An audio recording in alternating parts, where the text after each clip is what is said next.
Good morning, this is Angela with Parker's Permaculture. As you can see behind me, it is pouring rain here in Portland, Oregon.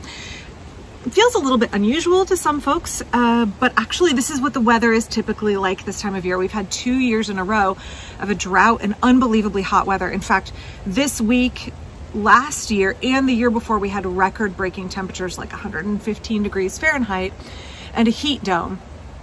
So to have kind of normal Oregon weather feels a little weird, I think, to folks right now. I wanted to take a couple minutes to talk. I'm gonna let the bus go by. Technically, it's a good thing that I live on a city bus route because access to public transportation much more readily available for me here.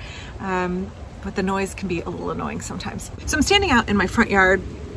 You can see here, this is the little food forest area out here in the front. And I actually did quite a bit of work out here before the rain came, and I'm looking forward to showing you that. Right behind me, you can see my Hudson's Golden Gem apple, which I keep pruned very short. I actually just came over the last week and clipped off all of the water sprouts that were going straight up. Those are branches that will not produce fruiting spurs and are basically, because you have a grafted tree, you're grafting a limb and making it behave like a trunk. And so you get these additional water sprouts that you wouldn't get as frequently on a non-grafted tree. And I come back and I clip all those off. In order to fit the number of fruit crops that I have in the front yard into my small front yard, I do have to do an intensive amount of pruning. Good thing I like pruning, and good thing pruning produces a lot of biomass, so that feeds the soil. I can do a bunch of chop and drop. You can see here, whoop, one of my pawpaws here. Quite loaded with fruit. Right behind it here, you can see a goji berry. So lots growing and doing really well in the garden right now. And I would credit that to the fact that it's not been bakingly hot and dry. This time last year, I had blueberries with terrible sunburn. I had my raspberry plants with terrible sunburn. I had a lot of my young starts that were really struggling. So I'm really grateful for the rain. One of the problems that we had yesterday is that we had epic hail. I mean, like Midwest level hail. In fact, I was driving home from the Renaissance Festival. I have a video coming out about that in a little bit. Driving home from the Renaissance Festival, and the traffic on the interstate came to a complete stop. And my kids and I actually got off and took back streets home because the hail was so intense and the rain was so intense. If any of you are from the Midwest of the United States, you know what I'm talking about, where sometimes the thunderstorms can just send down such sheeting rain that you have no visibility. That's not that common out here in the Pacific Northwest. We typically have more like this. And the hail that came with that storm was just unbelievable. It looked like it had snowed. In fact, folks were talking in gardening groups, like, what the heck is going on? Hail is common, especially in other parts of the United States, in the summer months. But in the Pacific Northwest, we don't get that much in the way of thunderstorms or even that much hail. I mean, we get some hail events, but this was on a whole other level. So I was excited to look around and see, like, how did my garden fare? How did it do? So I'm gonna show you a couple things that didn't do super well and a couple things that did fine. My trees that are pruned really short did pretty well. These two pawpaws here did okay. They did fine. I have some damage from the hail, and then I have one big catastrophe that I want to show you out this way in the side yard garden, and see what you think I should do. I'm trying to make up my mind here about what I'm going to do about it. Let me go take a quick jaunt over there in the rain and show you. You can see my persimmon has done quite well here. It's just sprinkling right now. All these baby persimmons set. Excited about that. This is Nikita's gift, which was a tree that dropped 90% of its fruit last year. I don't know if it was parthenocarpic fruit drop or just the tremendous amount of heat stress last year. So we'll see how it does this year. Tons of fruit. So for the most part, things here in the front did fine. I didn't have much damage. You can see here a little bit on my chaste tree. It got kind of weighted down, and I think it will recover. Nothing looks actively snapped. It just looks a little bit wilty from the heavy rain and the hail. Have these really heavy rain events, especially with the addition of hail. Sometimes you get this kind of flattening of your plants, And so sometimes I come along and I push them back up, but sometimes I just come along and I harvest. So I think I'll probably come through and harvest this lavender. You need to be really careful if you're harvesting herbs when they're wet that they don't mold while you're drying them. So make sure that you hang them up in a way that they can get good air circulation and dry if you are harvesting them after a heavy rain like this. So stepping out into the backyard here, you can see some of my roses, which were getting close to being done. When you have these heavy rains, it really knocks off the blossoms that are left. So they look a little sad. That sort of should be expected. Peonies the same way, although my peonies pretty much done and I've actually deadheaded them before the rain came all over the garden. So as we step out into the main part of the garden here, you can see that things don't look too bad.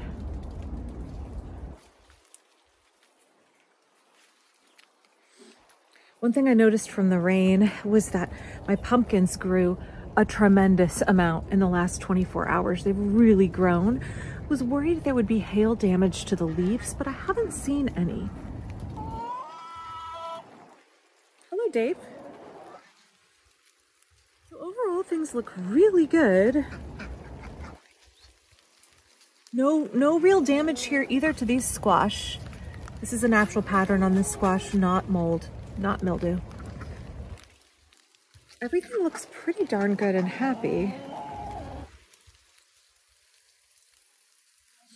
Now here you can see a little bit of the same problem where some of my taller plants got weighted down and are kind of leaning out a little bit. I may or may not come back and stake them. I may just let that put some more light down into this spot of the garden and see how things do.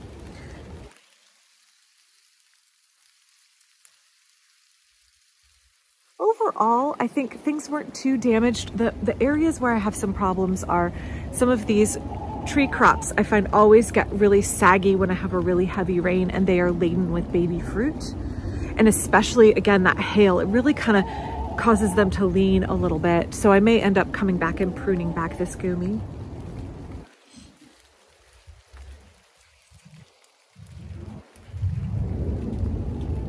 Rain garden looks fabulous. Totally loving all of this rain.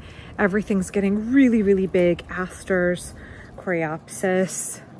One of my roses is just about done. But overall, things here look great. Again, only real problem here is I have this valerian that has gotten knocked down in the rain, but it's kind of close to the end of its bloom cycle anyway. Come up here and show you. I really love valerian. It starts out kind of pinkish buds and then turns to white as it opens. A nice, tall, easy to grow herb that has a lot of nice movement in the breeze. But yeah, it's gonna need to get cut back pretty soon anyway, so I'm not stressed about some of it getting knocked over. Okay, so in this part of the garden where I still have not put in the rain barrels that I bought for a reason that, y'all, I'm really frustrated. The previous owner of the house, who told us this was their forever home and they were dutifully fixing it up, took shortcuts every flippin' place they could. And one of the things they did is they put in non-standard size gutters. These are 2x2 and the standard is 2x3, and none of the rain barrel kits on the market will fit. So now in order to hook up my new rain barrel system, here I have to replace all of this guttering here because they picked the cheapest possible. Super frustrating. In order to save $3 or $4 per 10-foot length, they've now screwed me and I have to go and replace all of this. So unnecessary. Really frustrated. Don't buy your house from a house flipper, folks. And this leads us to the problem. If you've looked at some of my earlier videos, you might note that there was a tree right here. That tree is now fallen over right here. This is my bedroom window. This is one of my pawpaws. And I'm not quite sure why it was so susceptible to the hail. It was growing in this little open space here, and so really didn't have any shelter from the roof here, from the roof line. And so I think the hail came down and the wind, I wonder if there was a little bit of a wind vortex here, and has knocked this pawpaw down. So I don't know if I'm just gonna completely remove it or what I'm gonna do. I'm really sorry, I'm not dressed for the weather, y'all, so I don't wanna get soaking wet trying to get through here, but let's see if I can show you a little bit more. I'll show you a picture from my bedroom window. As you can see, it has flopped over and is laying on my rain barrels, and I think that's the only reason it hasn't crushed the plants on the other side of the path, is that it is caught up on the rain barrels. There's the top of the pawpaw. I will say, when house painters came a few years ago and painted our trim for us and our windows, would never hire them to do that again. They were terrible, but they did damage this tree at that time, and I wonder if that had not kind of weakened it altogether. It had a little bit of a hard time after that. They broke off a significant portion of it. So frustrated. We'll try and figure out what to do here in the next day, if I'm gonna try and prop it back up and see if it does okay or if it needs to come out. So thank you for watching today. I hope that your garden has weathered these kind of late spring storms well as mine has, or better. Hopefully you haven't had any trees fall over.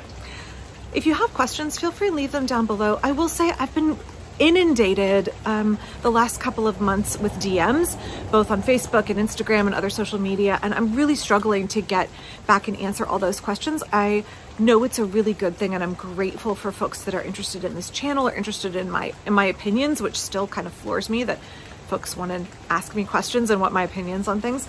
But I just can't reply to the volume that has been coming in lately. So I apologize if I can't respond to you personally.